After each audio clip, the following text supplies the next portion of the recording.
That time check was brought to you by ACS Manufacturing Corporation, ISO certified world-class quality. ACS.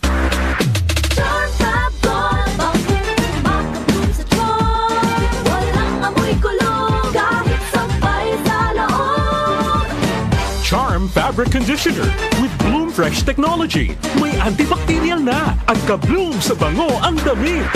Charm Fabric, makabloom sa charm. Walang amoy kulong kahit sampay sa loob.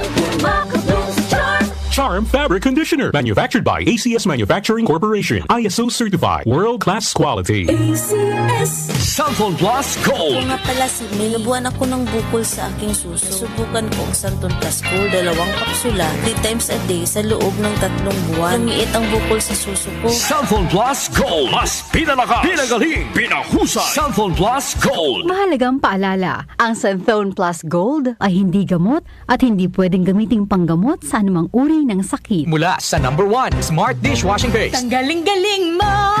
Smart dishwashing paste ko. Pritong ulam na masebo, plato at kaldero. Tanggaling for everyday. Ganyan pag Smart ang dishwashing paste. May double tanggaling formula. Tanggal galing ang sebo at bakterya. Bahid para walang bahid, linis fantastic sa metal at plastic. #1 ko to!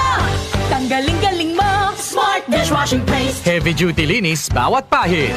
Smart Dishwashing Paste. Manufactured by ACS Manufacturing Corporation. ISO certified. World-class quality. ACS. Hello, beautiful people! Ako po ang inyong tita Winnie Cordero. Matanong po ninyo, bakit panatag ang loob ko sa MX3? Dahil ito ay tested and proven na may alpha, beta at gamma mangosteen. Mga natural na nutrients mula sa mangosteen. Meron din itong seal of quality excellence at manufactured sa GMP at ISO certified na planta. MX3 is my choice. Tunay, natural at original. Mahalagang paalala, ang MX3 capsule ay hindi gamot at hindi dapat gamiting panggamot sa anumang uri ng sakit. Romance, Action. drama, Comedy. Everest Smart TV. Han, ano ever best TV show mo in the world? Kahit ano, basta we watch it together. Everest Smart TV, building healthy relationships. Ever best from Everest.